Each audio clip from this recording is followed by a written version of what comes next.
Part 1. You will hear a telephone conversation between an employee at a pet insurance company and a customer. You have 30 seconds to look at questions 1 to 6.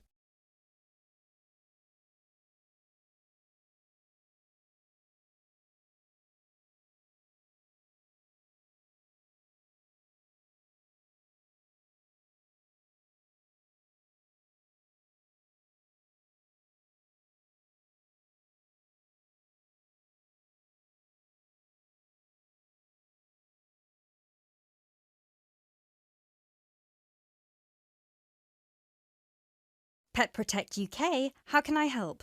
Oh, hello there. I'm calling to inquire about your pet insurance plans. Of course, just give me a second, please. Sure. So, have you checked our website already to see the options we offer? I've had a quick glance, and I think I'm interested in the basic plan. Great. I need to just ask a few questions first then. Is your pet a dog, a cat or a rabbit? It's a dog. And is it a puppy or… No, he's 3 years old. Right.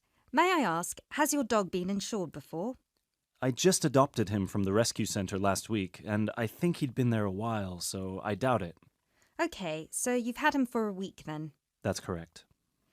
Great. I apologise for asking this, but your dog, what's his name, by the way? Fenton. Fenton, is that spelt with an F? Yeah. Fenton.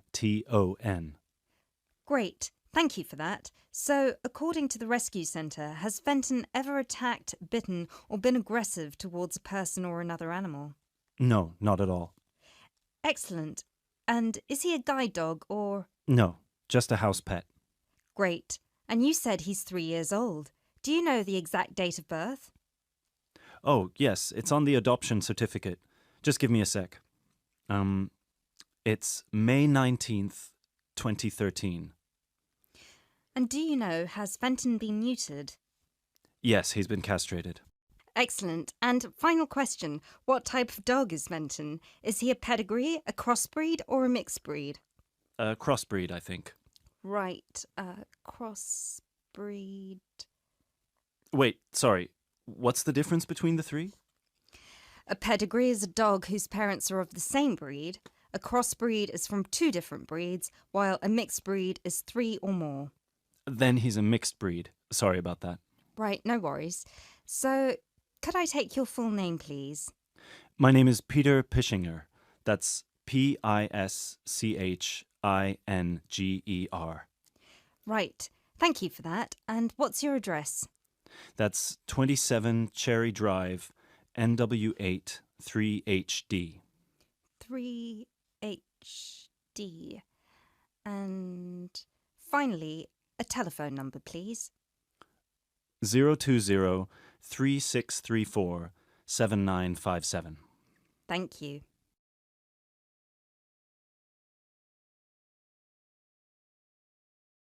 You now have 30 seconds to look at questions 7 to 10.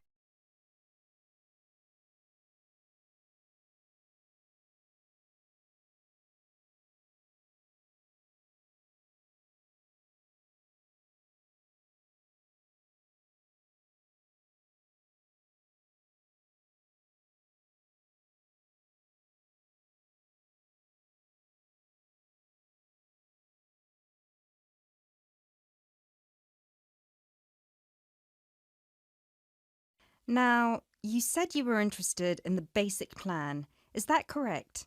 Yes, that's correct. May I ask, are you planning to switch insurance providers after the first year of your pet insurance, or is there a possibility you might renew with us? I haven't really thought about it. Why? The reason I'm asking is because if you plan to renew with us, it might be worth considering our premium or ultimate premium plan. With the basic plan, you will have to pay the same fee of £8 per month regardless of how long you stay with us. If you choose one of our other 2 plans, though, you will receive a discount for the first 6 months. You'll only have to pay £12 for premium and £15 for ultimate. And then, depending on your circumstances, you might be eligible for further discounts after your first year, depending on how many expenses you claim.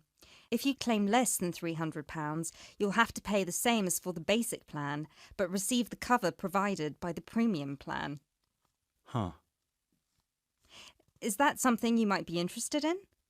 I'll have to think about it. Is it possible to switch to one of the other plans later on? Yes, of course. You can always upgrade. Let's stick to the basic plan for now then, and then I might call you back to switch. No problem. So, what happens now? Well, first we would need you to come over with little Fenton so we can have a look at his documents and medical history. We'd also need you to get him to the vet for a quick checkup. All of this is standard procedure before we can proceed with the insurance plan. And then, when all that's done, you can either set up a direct debit in person or you can call us back and do it over the phone. Right. And the basic plan will cover... Well, the basic plan covers veterinary fees, obviously, plus a few more things such as boarding costs, loss by theft or straying, advertising and reward, death by accident or illness. You can find a comprehensive list on our website, or I could forward it to you via email if you prefer. Thanks. I'll check the website. No problem. So, shall we book you an appointment so you can come over?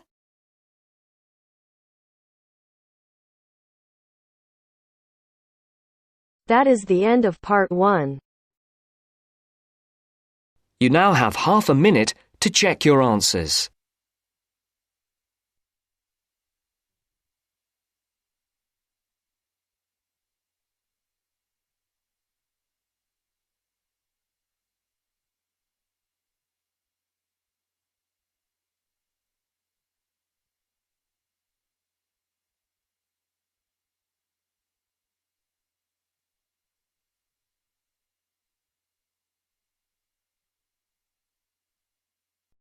Now turns to part 2.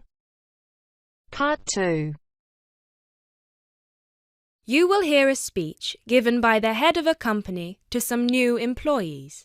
You have 30 seconds to look at questions 11 to 16.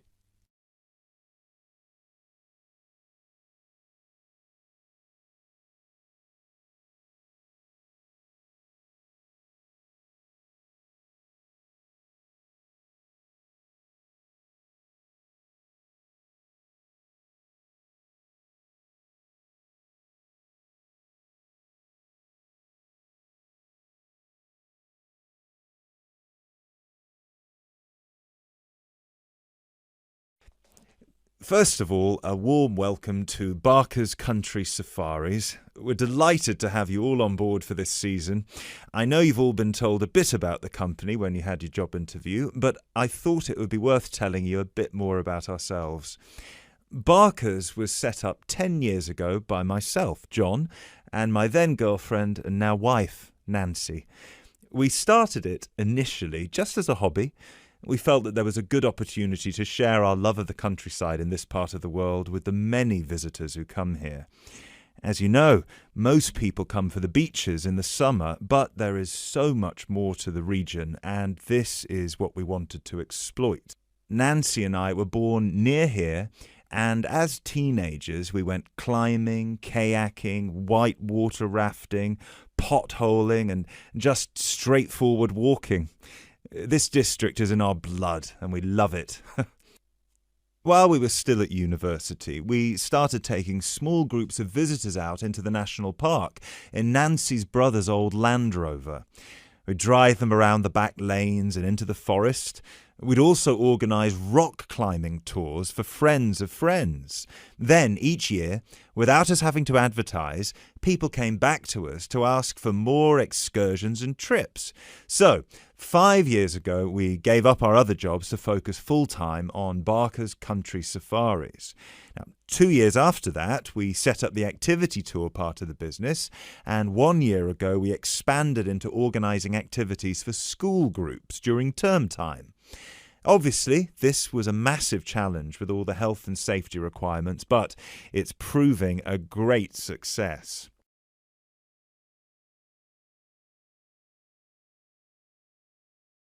You now have 30 seconds to look at questions 17 to 20.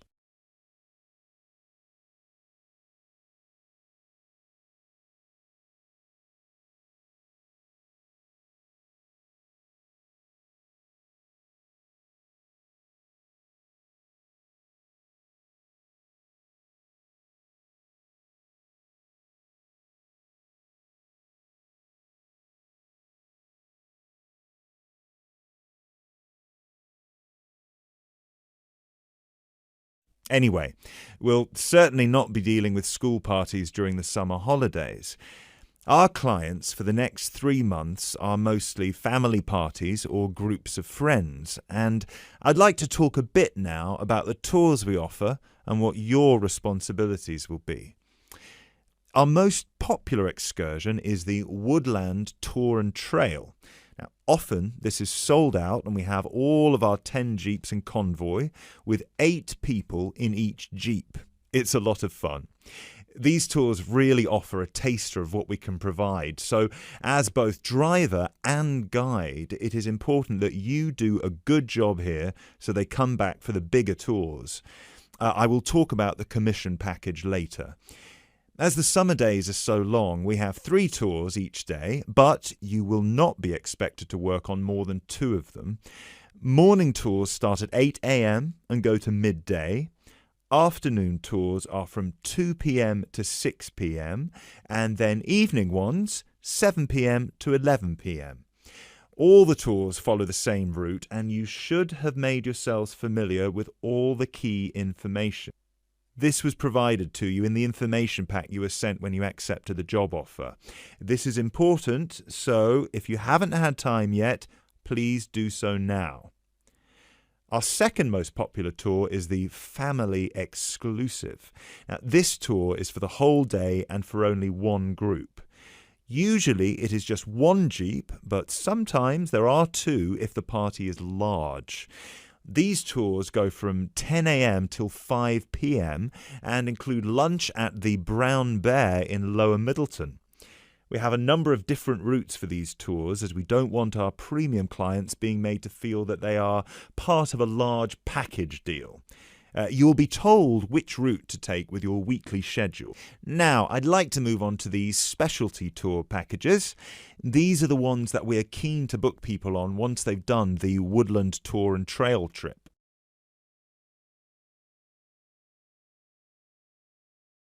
That is the end of part 2. You now have half a minute to check your answers.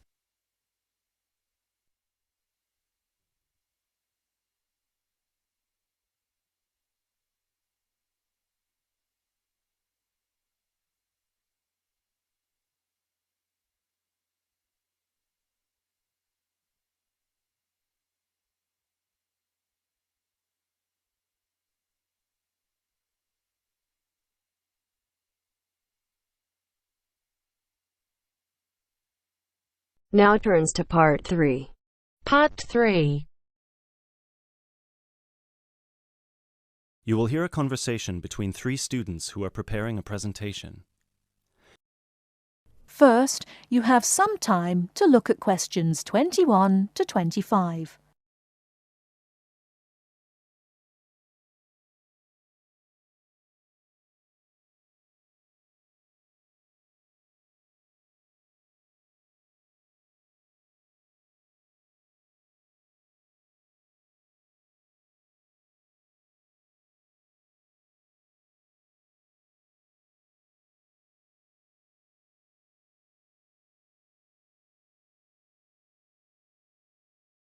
Now, listen carefully and answer questions 21 to 25. Hey guys! Oh, hey, Gail. You made it. Yeah, sorry. I was stuck at the library paying late fees. Have you guys started going through the data yet? Yeah, we've already collated it and we've started designing the graphs we're going to use in the presentation. Oh, really? That's fast. Well, anyway, here's what we've got so far. Okay, so... Wow, 38% said they thought about quitting school in the first year. That's a huge number. Yeah, and only 10% said they were happy at school from beginning to end. Amazing, isn't it? Yeah, I thought the majority would be happy here. Well, just remember that about 30% of the school population are foreign students, and from the UK students, only 2% are actually from the area. So, I guess it makes sense that people would miss home. Yeah, but to want to actually quit school... Well, they didn't want to exactly. They just thought about it. Okay, so how should we organise the presentation? What did you guys decide? Well, Kevin and I were saying that we should start by explaining what the topic of our research was, and how we decided to collect the data. So, I'll start by saying that our topic was how first-year students felt a month after beginning school, and how their attitudes progressed and changed by the end of the academic year. So then we were thinking that I should explain that the population we want to study was obviously first-year students, but because we need their complete experience from the beginning to the end of their first year, we'd have to actually poll students in their second and third year. And then we said that you should explain how we access the population. So I'll say that we got the permission from the school to go to different classes from different departments and hand out the surveys in paper form, right? Right. And that it took us about 3 weeks to complete this part of our research. So then we need to describe the 3 different areas of focus of our survey, so Lindsay can do that. Say that the survey had 3 sections. The first one, asking just some general questions about the age, gender, nationality and field of study of each student. Then the second one focused on how they felt in their first 6 months at school. And the third, how they felt in the summer after their first year was complete. That sounds good.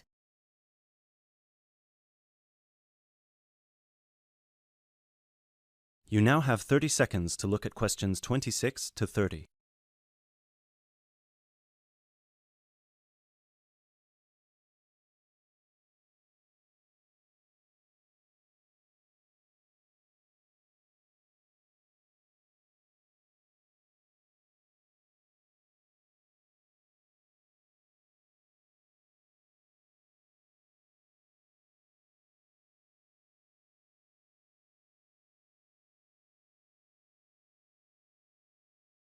Okay, so let me see the breakdown. Okay, so we've got an equal distribution of boys and girls. That's good. Almost equal.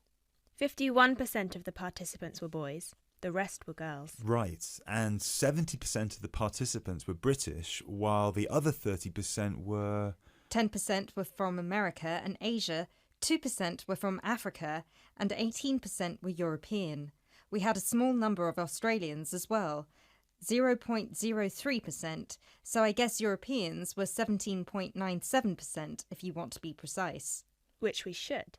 Anyway, and obviously the age was all 20 or 21, with a few 19-year-olds. Only about 5%. No, wait. 4%. Right? No, it's 5%. Look. Right. Okay. So Lindsay will describe the 3 sections, and then you, Kevin, you'll describe the demographic and geographical breakdown, and You can start with the graph, and then we'll all explain the data together. Right, so we'll put this graph up on the board and explain that most students experience some form of homesickness or mild depression in the beginning of their course. But we need to point out that by the end of the year, it was only 5% that still felt like quitting school. Yeah, but remember that we didn't actually have the opportunity to interview or poll any of the students who left school, so the information we have only relates to current students, and those numbers might be bigger in reality. Yeah, I guess we need to mention that. But we did check the dropout rate for the last 2 years, and it was very low, so at the end of the day, the numbers can't be much bigger. Yeah. Anyway, so after we explain the data and we show the 3 graphs with the background information and the responses for 6 months and 1 year, we should spend some time also talking about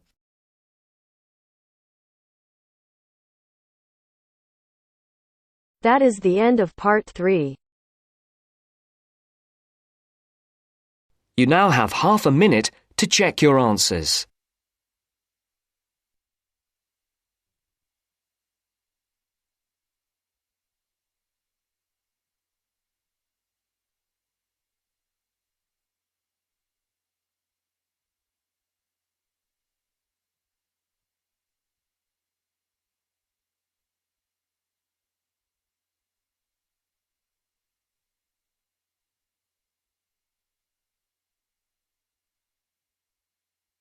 Now turns to part 4. Part 4. You will hear a biology lecture about tuberlaria. First, you have some time to look at questions 31 to 40.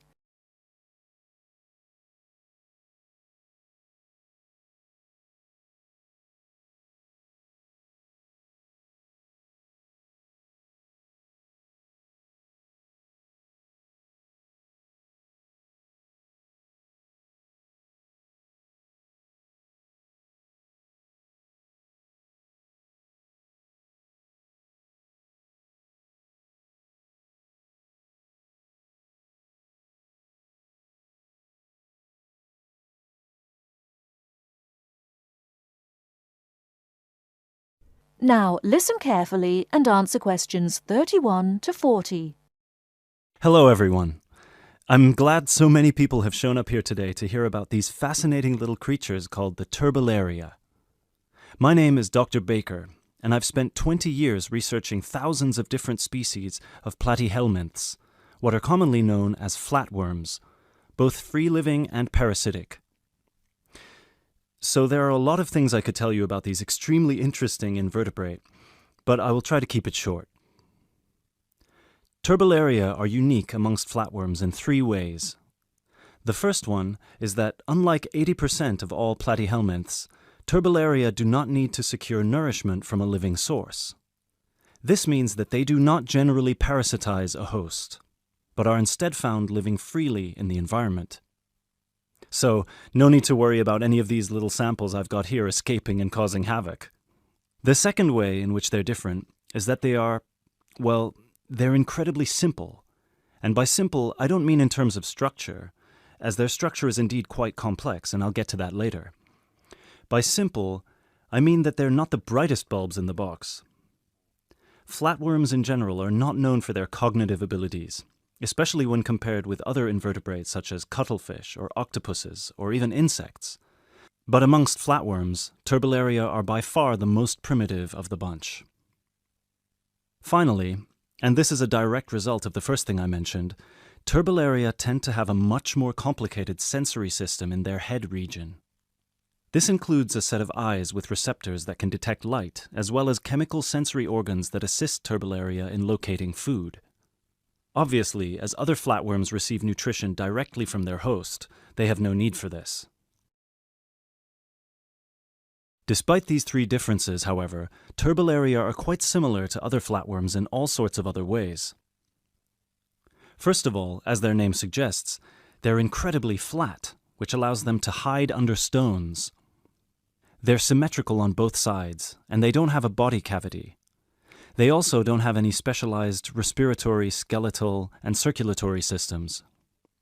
What they do have, however, and this is what I meant when I referenced their structure before, is 3 layers known as the endoderm, the mesoderm, and the ectoderm, as well as a head region where their brain and sense organs are located, and a spongy connective tissue that fills all the space between their organs.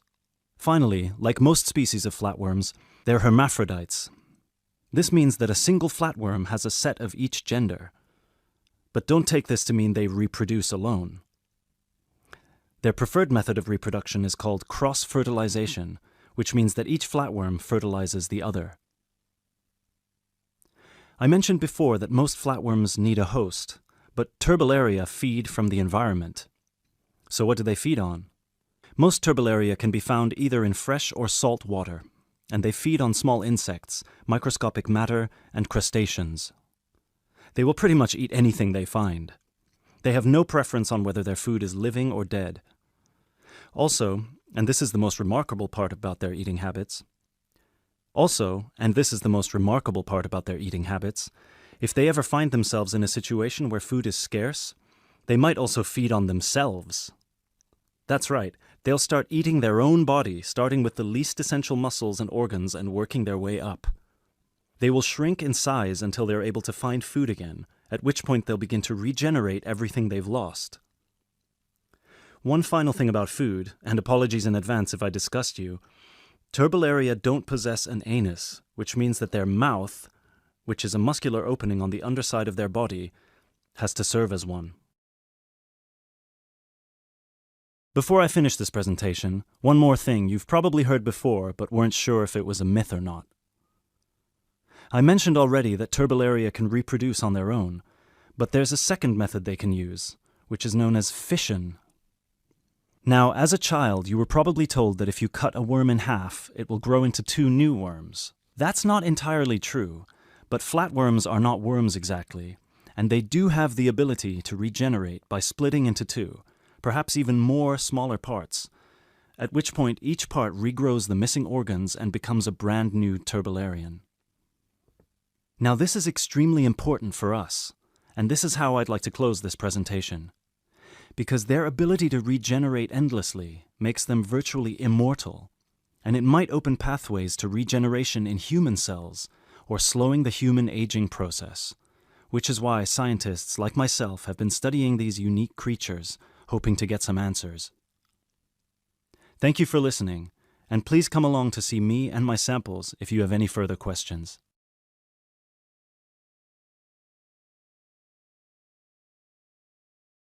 That is the end of part 4.